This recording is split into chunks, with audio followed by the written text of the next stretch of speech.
এই পৃথিবীতে যত বেশি মানুষ চিনতে পারবে, তত একা থাকার ইচ্ছাটা বেড়ে যাবে। আর এটা বুঝতে পারবে যে একাকিত্ব কখনো বেঈমানি করে না, একা থাকাটা কোনো দুর্বলতা হতে পারে না, বরং এটা একটা ক্ষমতা, যে ক্ষমতার অধিকারী সবাই হতে পারে না। একটা বিষয় সবসময় মাথায় রাখার চেষ্টা করো, কখনো কোনো ভুল মানুষকে তার যোগ্যতার চেয়ে বেশি সম্মান দিতে যেও না। কখনো কোনো ভুল মানুষকে তার যোগ্যতার চেয়ে বেশি প্রাধান্য দিতে যেও না। কারণ যখন কোনো অযোগ্য মানুষকে তুমি তার যোগ্যতার চেয়ে বেশি সম্মান দিয়ে ফেলবে, তখন সে তোমাকেই অযোগ্য ভাবতে শুরু করবে। তখন সে তোমাকেই গুরুত্বহীন ভাবতে শুরু করবে, তোমার গুরুত্ব কমিয়ে দেবে। তাই যে যেমন, তার সাথে তেমন হওয়াটা প্রয়োজন। এ পৃথিবীতে অনেক সময় তো অন্যের পিছনে কাটিয়েছ, অনেক তো অন্যের পিছনে সময় ব্যয় করেছ। এবার কিছুটা সময় নিজের জন্য ব্যয় করে দেখো, কিছুটা সময় নিজের উপরে প্রয়োগ করো, নিজের উন্নতিতে ধ্যান দেওয়ার চেষ্টা করো। নিজের উন্নতির পিছনে এতটা সময় দাও যেন অন্যকে বদনাম করার জন্য তোমার হাতে অবশিষ্ট সময় না থাকে। একটা কথা মাথায় রেখো, যখন স্বয়ং উপরওয়ালা তোমাকে সময়ের কসম দেয়, তখন ভেবে নিও এই পৃথিবীতে সময়ের থেকে বড় কোনো সম্পদ নেই।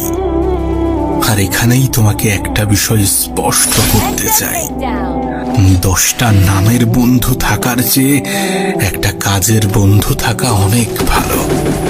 জীবনে বন্ধু বান্ধব থাকাটাও জরুরি, কিন্তু একগুচ্ছ বন্ধু নিয়ে কি হবে যাদের বিপদে তুমি পাশে থাকতে পারবে না, বা যারা তোমার বিপদে পাশে থাকতে পারবে না।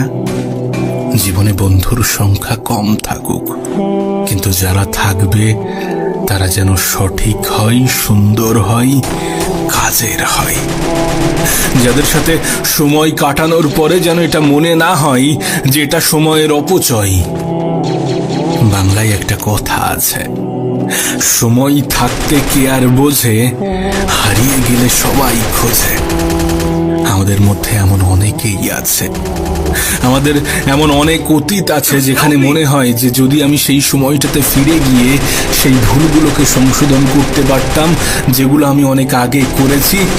এমনটা অনেকেরই মনে হয়। অনেক সময় এমন চিন্তা ভাবনা আসে, এমন চিন্তা ভাবনা যাতে আগামীতে না আসে, তার জন্য আজকের দিনটাকে সঠিকভাবে ব্যবহার করো।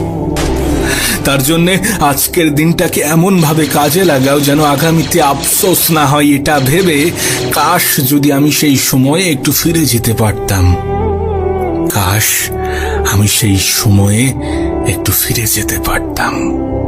আর বিশ্বাস করো, তোমার জীবনটা সুন্দর হওয়াটা প্রয়োজন। তুমি তো নিজেও জানো এই পৃথিবীর সৌন্দর্যের পিপাসু। এ পৃথিবীতে এমন কেউ নেই যার সৌন্দর্যের প্রতি কোনো আকর্ষণ নেই। সৌন্দর্যের প্রতি সবাই আকৃষ্ট। তাই তুমি যদি চাও যে মানুষ তোমার প্রতি আকৃষ্ট হোক, তুমি যদি চাও যে মানুষ তোমাকে সম্মান করুক, শ্রদ্ধা করুক, গুরুত্ব দিক, ভালোবাসুক, তাহলে নিজেকে সুন্দর করাটা প্রয়োজন।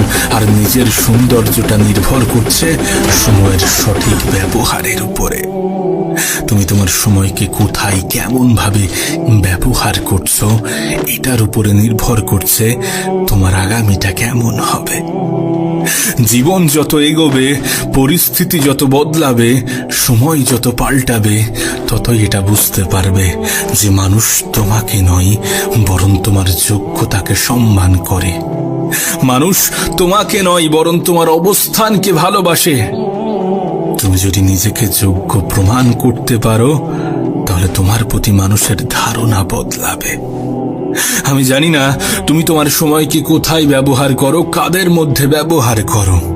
আমি জানি না তুমি তোমার সময়কে কতটা গুরুত্ব দিয়ে থাকো, কিন্তু একবার নিজেকে প্রশ্ন করে দেখো যে তুমি যেটা করছো সেটা কি সঠিক। যদি সঠিক হয়ে থাকে, যদি তোমার মন থেকে এমন কোনো উত্তর এসে থাকে, দেন ঠিক আছে, কোনো সমস্যা নেই, কোনো সমস্যা নেই। কিন্তু যদি তোমার মন এটা বলে